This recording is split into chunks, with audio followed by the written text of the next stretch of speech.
go. 3 lights, 2 lights, 5 lights, and when they go out, it will be race time in Australia! JP Lou, he's not giving it up that easily! Oh, it's done it! What's happened? What is it out of field? What is it out of field? Are you kidding me? It's not enough! Anthony Waddington wins! They're going right, and Anthony Waddington into the wall!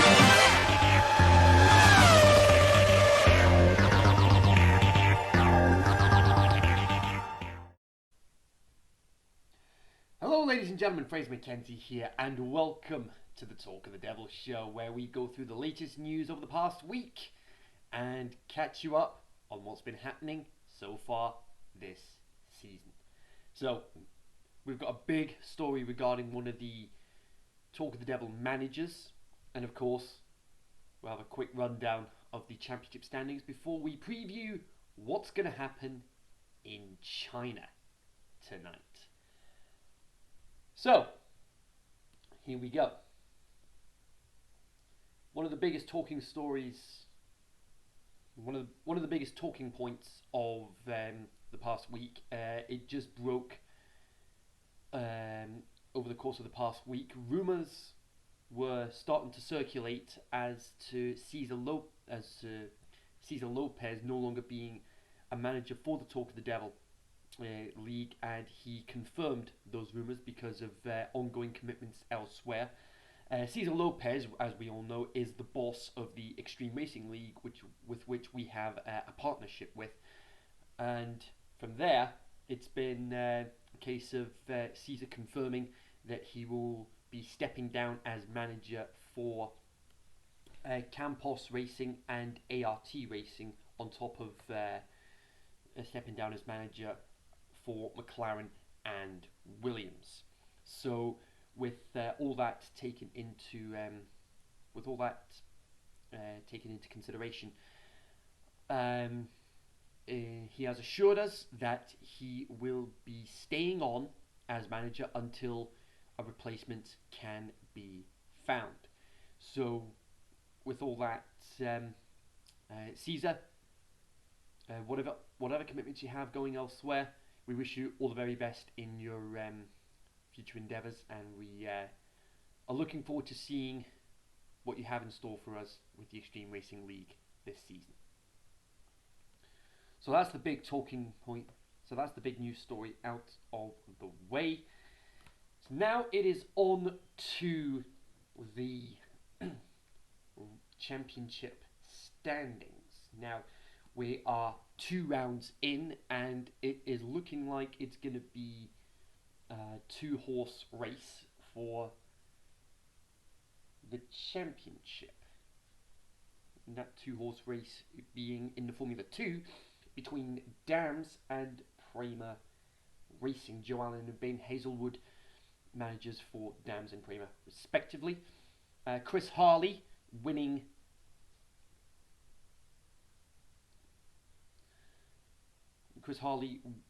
dominating the championship with 85 points, and Sam Congreve is his nearest competitor with 54 points. Matt Goodyear with 36 points following a DNF in the sprint race for the Formula 2 in Bahrain last time out.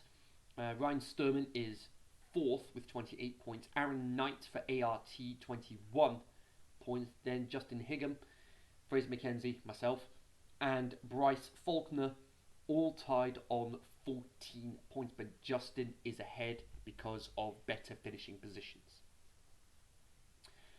In the Constructors' Championship, we've got Dams with 90 points and Prema with 82. Cesar Lopez will be very happy with 64 points for ART.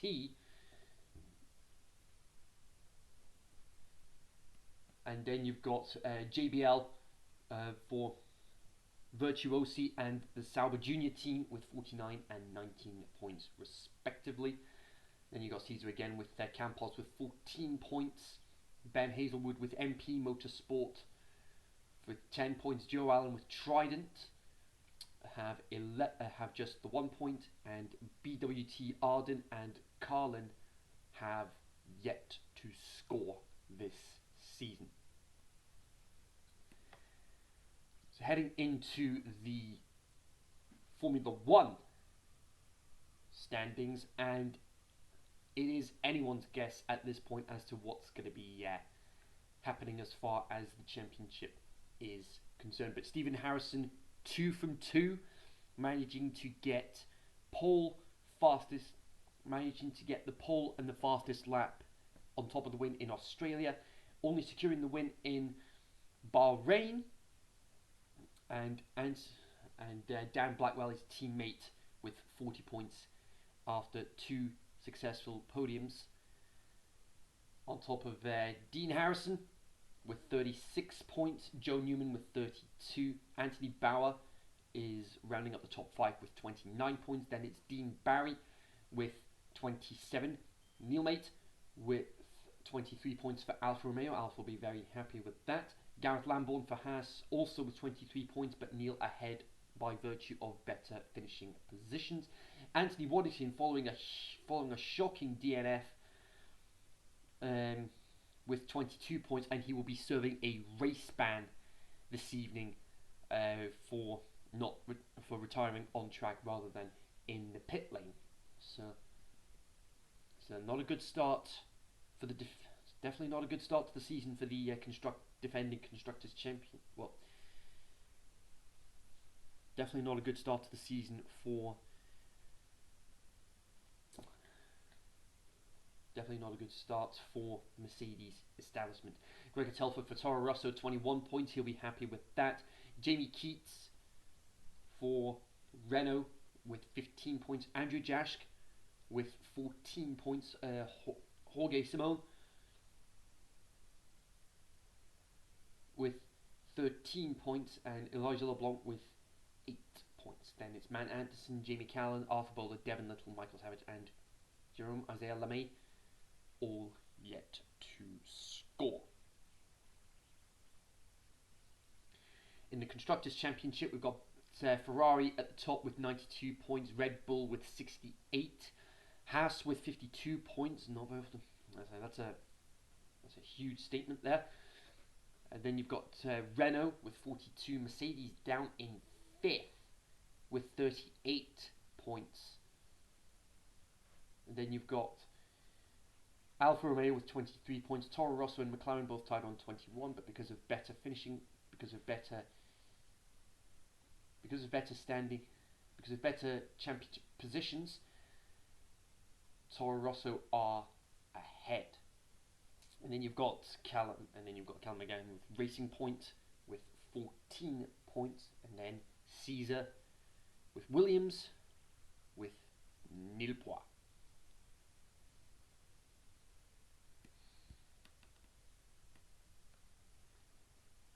So with all that in mind, it is now time to get ready for the Chinese Grand Prix.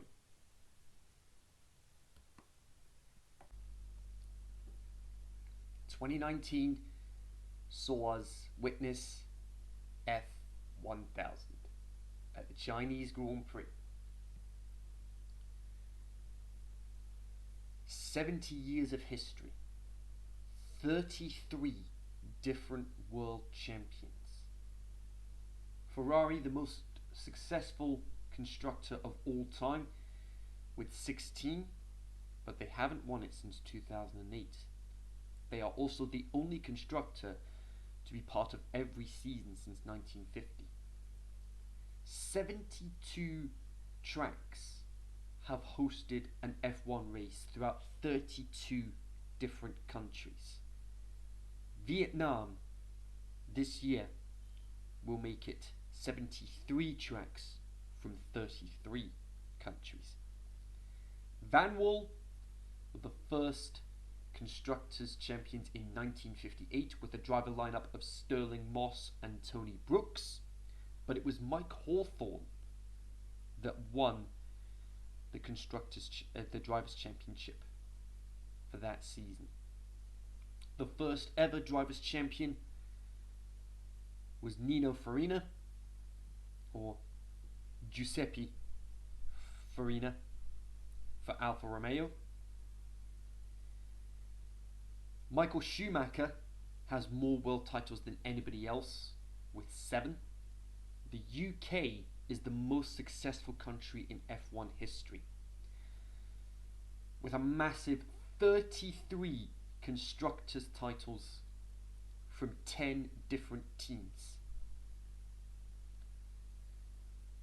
Williams with 9, McLaren with 8, Lotus with 7, Brabham and Cooper with 2, Vanwall, BRM, Tyrrell, Benetton and Brawn with 1 each.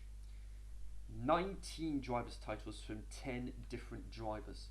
Lewis Hamilton with 6, Jackie Stewart with 3, Graham Hill and Jim Clark with 2, Jenson Button, Mike Hawthorne, Damon Hill, James Hunt, Nigel Mansell and John Surtees all with 1.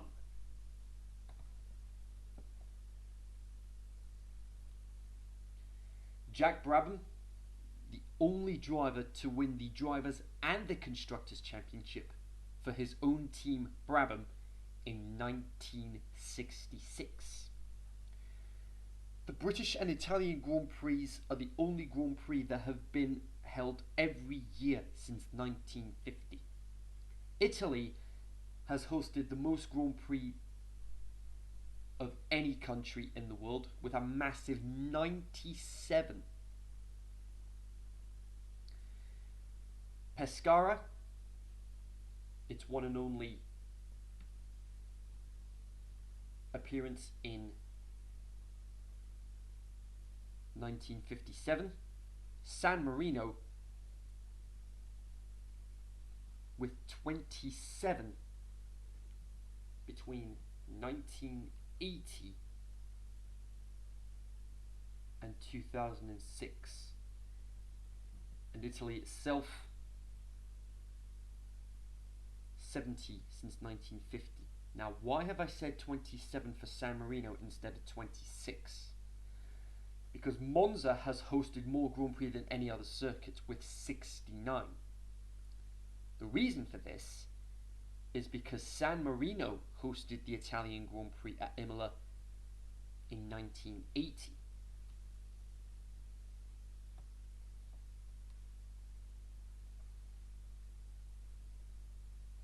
So there was one Pescara Grand Prix, there were 26 San Marino Grand Prix, and 70 Italian Grand Prix.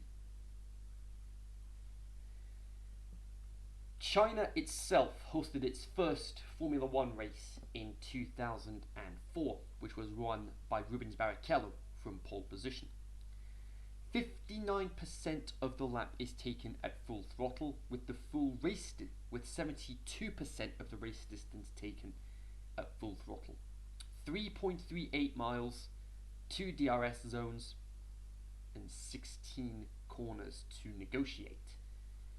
Some of the action zones to look out for: Turn 1, 2016, clash between Vettel and Raikkonen. Turn 6, 2017, Vettel versus Ricciardo getting a bit too close for comfort.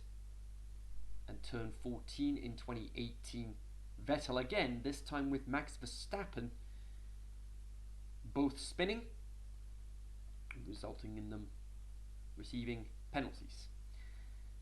The 3 tyre compounds we have for us this weekend are the middle 3 of the Pirelli range, the soft, the C4, lasting up to 19 laps, the medium, the C3, lasting up to 27 laps, and the hard, the C2, lasting up to 39 laps.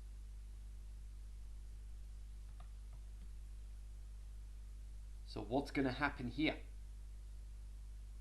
Find out over the course of this weekend. Can Stephen Harrison make it 3 from 3? Will Chris Harley continue his dominant run in Formula 2? The only way to find out is to tune in this evening. 8 PM UK time is when we get underway. Until then, I will I'll see you guys out on the track for the Chinese Grand Prix. Bye bye for now.